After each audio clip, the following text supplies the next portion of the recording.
논에서 흘러내리는 논물을 어떻게 감당해야 할까요? 위에서도 분명히 저희 쪽 땅으로 물을 계속해서 흘려보내는데 그래서 제가 피해를 입게 되는데 왜 그거를 저 혼자만 감당해야 되느냐. 농작물을 심기 위해 토지를 매입했지만 상류 농경지 배수관이 민원인의 밭으로 연결되어 있어 농사철뿐 아니라 우기시 침수 피해를 입게 될 처지에 놓여 있다는데요. 도대체 어떤 상황인지 오늘의 민원인을 만나보겠습니다. 익산시 춘포면의 드넓은 농경지. 농사철이 되기 전이지만 민원인은 민원인의 밭으로 설치되어 있는 배수로만 보면 벌써부터 걱정이 앞섭니다. 이거는 왜 내가 해야 될 부분이 아닌 것 같은데 밑에서 알아서 해라. 물은 위에서 아래로 흐르니까 뭐 당연한 거다라고 말씀을 하셔서. 타지에서 생활하고 있는 민원인은 어린 자녀들과 함께 주말 농장을 운영해보고자 지난 2월 13일 473제곱미터 약 143평의 토지를 매입했습니다. 소규모 땅이지만 아이들과 농촌 체험을 해보고자 토지를 마련했지만 생각지 못한 난관에 부딪히게 되었는데 바로 민원인 토지로 물길이 나 있는 농배수로 때문인데요. 윗논에서 처리되어야 할 물길이 민원인의 토지로 배수관이 설치되어 있는 겁니다. 이쪽에서 지금 물이 좀 흘러나오는 상황입니다. 이쪽에서 이렇게 물이. 예, 이쪽으로 흘러내려오는 상황입니다. 그러면 이 위에서 물이 이쪽으로 다 내려오면 이 물이 다 지금 이 민원인의 이 논으로 밭으로 지금 가게 되는 거잖아 이게. 예. 그럼 이 물 양이 상당할 텐데. 제가 알아본 결과로도 네. 지금 뭐 자그마한 그 농배수로로 해결이 될 수 있는 정도의 물의 양은 아니다라고 말씀은 하시더라고요. 네. 그렇게 되면 물의 양이 지금 현재 여기 논 말고도 저 위쪽에서 사용하고 있는 논에 있는 물, 저 뒤쪽에서 사용하고 있는 물까지 다 이쪽으로 해서 이제 배수될 예정입니다. 그렇게 되면 물의 양이 상당히 많을 거고. 드넓게 펼쳐진 농경지 아래 자리 잡고 있는 민원인의 토지. 그 위 상류에는 여러 필지로 나눠져 있는 대규모 농경지들이 자리 잡고 있는데요. 이 모든 물들이 아래 농경지에 설치된 배수관을 통해 흘러내려가면서 민원인의 밭은 늘 논물로 인한 침수 피해가 발생하게 된다는 겁니다. 이 물이 일단 저희 논으로 다 내려가게 되면 네. 제가 저기다 뭐 어느 정도 성토를 한다 하더라도 네. 분명히 문제될 것으로 보여지거든요. 네. 그렇게 되면 저는 그때까지 뭐 아무런 뭐 작물이라든지 이런 거 심을 수 없다 보니까. 네.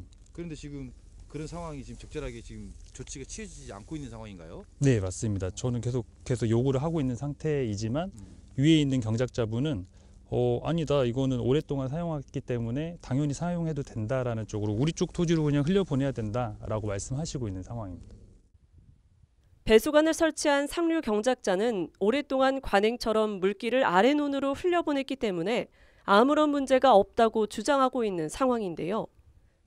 하지만 민원인은 다른 주장을 하고 있습니다. 위성지도로 본 상류 경작지의 모습입니다.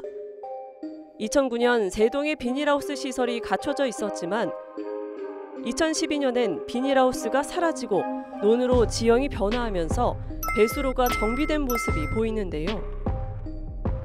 하지만 6년 뒤엔 기존 사용하던 배수로가 사라지고 민원인의 토지로 배수관이 옮겨 묻혀진 모습이 확인되는데요. 이로 인해 민원인은 상류 경작자와의 협의가 원만하게 이루어지지 않아 민원을 신청했고 담당 공무원이 현장을 찾아왔지만 오히려 그것이 더 큰 화를 불러일으켰다고 말합니다. 공무원분이 오셨을 때는 그냥 농민분의 말씀 들었을 때 오랫동안 이쪽으로 농사를 지었다라고 말씀을 하셨기 때문에 그러니까 문제가 없다라는 식으로 말씀을 하셨거든요. 그런데 제가 생각했을 때는 이 논을 계속해서 사용했던 게 아니고 중간에 한번 뭐 다른 뭐 용도 그 비닐하우스를 쳐서 그 비닐하우스의 용도에 맞게끔 사용을 하셨는데 그때는 그런 물길을 이쪽으로 빼지 않았을 거라고 당연히 생각을 하게 되거든요.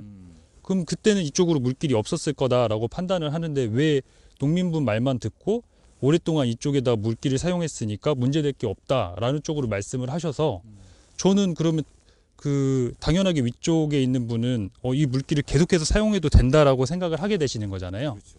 그러면서 저는 좀 더 난감해지는 상황이 발생하기 때문에 관을 통해서 중재 역할을 해달라며 민원을 신청했지만 오히려 난감한 상황이 돼버린 건데요. 토지 매입 전 토지주에게 배수관 문제를 언급했지만 다른 물길로 바꿔줄 거라는 말만 믿고 확인하지 못한 부분에 대해선 잘못을 인정하는 민원인. 하지만 농배수로로 인한 침수 피해가 예상되는데도 이 모든 것을 왜 혼자 감당해야 하는지 이해할 수 없다고 말합니다. 다시 담당자분이 오셔서 저 관로가 적법한지 아닌지에 대한 여부를 먼저 좀 확인해 주시고 제가 위쪽에 있는 상류 경작자분이랑 좀 원만하게 대화를 해결할 수 있게끔, 왜냐하면 이 부분을 저 혼자 해결하는 부분이 상식적으로 아직까지도 이해가 안 가거든요. 위에서도 분명히 저희 쪽 땅으로 물을 계속해서 흘려보내는데 그래서 제가 피해를 입게 되는데 왜 그거를 저 혼자만 감당해야 되느냐, 왜 그거를 저 혼자 알아서 하라고 하느냐에 대한 부분을 지금 좀 명확하게 좀 밝히고 싶습니다. 예. 논과 논 사이 배수로가 제대로 설치되어 있지 않아 윗논에서 옆논으로, 옆논에선 아래논으로만 흘러내려가는 구조로 되어 있다 보니 맨 아래 경작자만 침수 피해를 보고 있는 상황인데요. 안 되겠습니다. 담당 공무원에게 직접 물어봐야겠습니다. 먼저 4인간 배수 문제로 분쟁의 소지가 있어 보이는 상황인데도 불구하고 현장에서 미흡하게 대처를 하진 않았는지 물었습니다. 이 배수관이 오랫동안 사용했기 때문에 문제가 없다. 오히려 본인이 난감하게 됐다고 하던데. 오랫동안 사용해서 문제가 없다라는 식보다 네. 어쨌든 위에서 물이 아래로 내려왔을 텐데 과거에서부터 이거는 자연스레 물이 당연히 그렇게 자연히 이치처럼 흐르는 상황이잖아요. 네. 네, 그런 상황에서 물이 당연히 위에서 아래로 떨어지는 건 당연한데, 그러니까 이 관을 잘못 심었다? 만약에 거기로 인해서 피해를 만약에 발생을 한다면 그건 민사가 4인 간에 해결해야 될 문제이지, 행정에서 요거 새로 수관 설치하는데 저희가 허가해주고 이런 건 아니잖아요. 이게 그 관 설치하는 게. 배수관은 행정의 허가를 받고 설치할 사항이 아니며 경작자 서로 간의 협의가 필요한 부분이라고 답했을 뿐 의도적으로 편을 든 건 아니었다는 담당자. 민원인만 답답한 상황이 돼버렸는데요.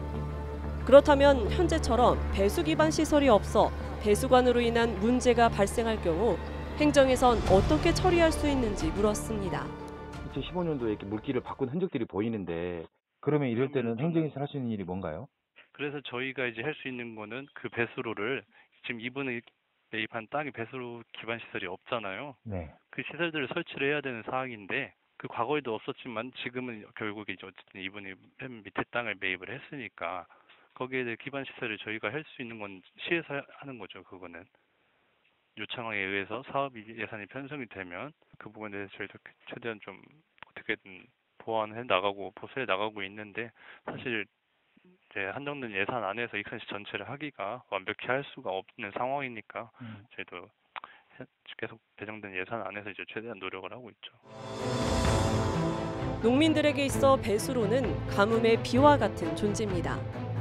해마다 폭우로 인한 침수 피해가 커지는 상황에서 자신의 농경지로 배수로가 묻혀 있다면 이는 불을 보듯 뻔한 상황이 벌어질 텐데요. 아이들과 주말 농장의 꿈이 사라져버릴 처지에 놓인 민원인은 피해가 발생하지 않도록 배수 기반 시설을 마련해 줄 것을 오늘도 요구하고 있습니다.